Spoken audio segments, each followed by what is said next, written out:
Hey Aussie gamers, Lucas here, and today I'm going to do a video on the Relentless Controllers Australia controller.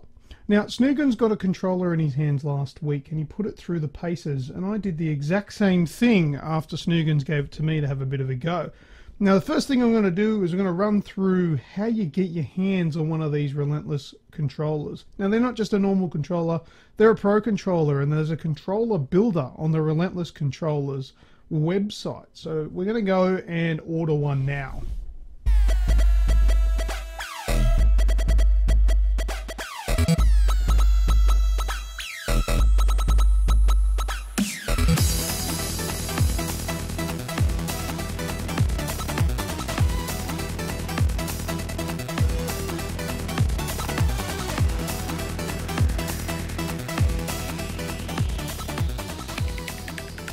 So there you go, that was the ordering process using the controller builder on the relentlesscontrollers.com.au website, and the links to that will be in the description either above or below depending where you're watching this.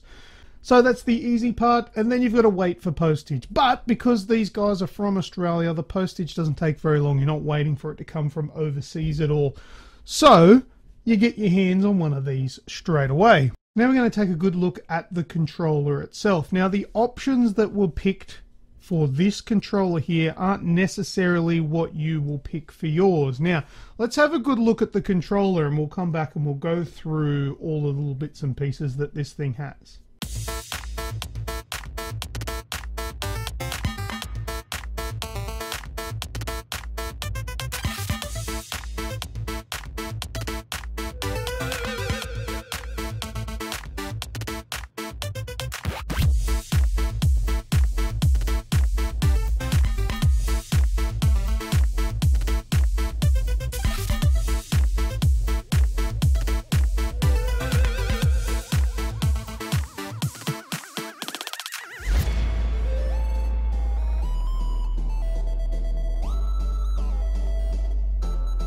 Alright, so the controller on the back of the controller is where all the action is. So if you have a look on the back, we've got the two buttons here. X and circle is what has been programmed into this one. Now, me personally, I would prefer the X to be on the other side. I would like the jump button to be on my left finger. I don't know why, it's just something that I prefer.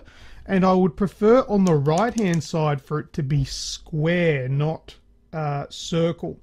I think I use in, say, shooters, I will use the reload button, which is square, more than I would use the circle. So I think that's what I would program in. Now keep in mind as well, look, you can change the which ones these buttons relate to in the builder. However, if you do get it and you decide that you don't want it that way, you can use the PlayStation 4 to remap these buttons. You can't remap them on the controller on these. I think that might be something in the works, but this one you can't actually do that. You can do that on the PlayStation itself. You can go into the settings and you can change which buttons are what. So basically you'll just change circle and square around, and that will ultimately change the buttons on the back. Now, Snoogan's organised this controller here so it's to his specifications, and he's got X and circle on the back there, and he's also optioned for the Pro triggers. Now, the Pro triggers on the back look like regular triggers, but they're not. Now, they don't go in as far, and what I'll do is I'll get another controller.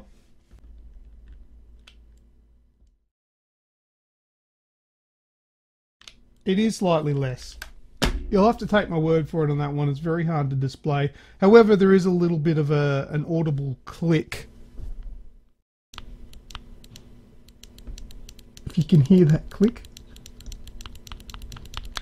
As opposed to a normal one which doesn't have that click.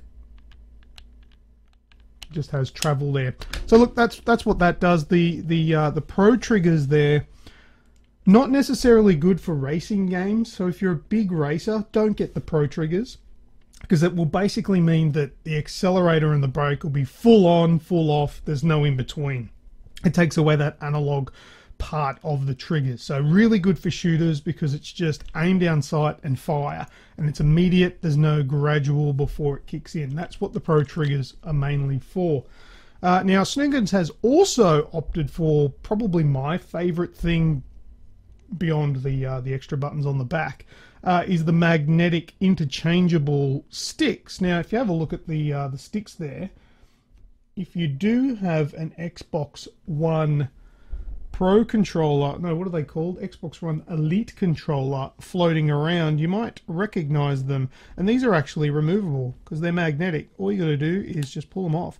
And the interesting thing is, I would have thought that these would be a little bit suspect for being wobbly, feeling wobbly when you're playing, or falling off, but they're not even in this. That would not happen unless you throw this thing across the room.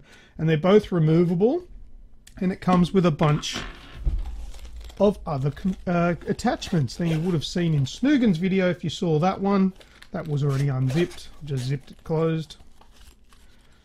That there are taller sticks, and these are the ones that I had on it, which are a bit shorter. So you can mix and match, and they're easy to do. That was it, simple. I've just changed it up there. We're a little bit of a height difference there. So if you can have the longer stick on the right one, it adds a little bit more precision to your aim, whereas the left one doesn't necessarily need precision because it's just your movements. But this one, you get a little bit more precision with it, but if you don't like it, take them off. And it also comes with a pair of convex sticks as well. If you prefer a bit of convex, basically that just means the sticks are coned. Well, I don't know. They're bloody convex. Work it. I don't know. Look it up. Google it. I'll put the description, not the description, the definition of what convex means on the screen because I can't explain it. All right, so you can do that as well. Not a big fan of those myself. They are pretty high as well.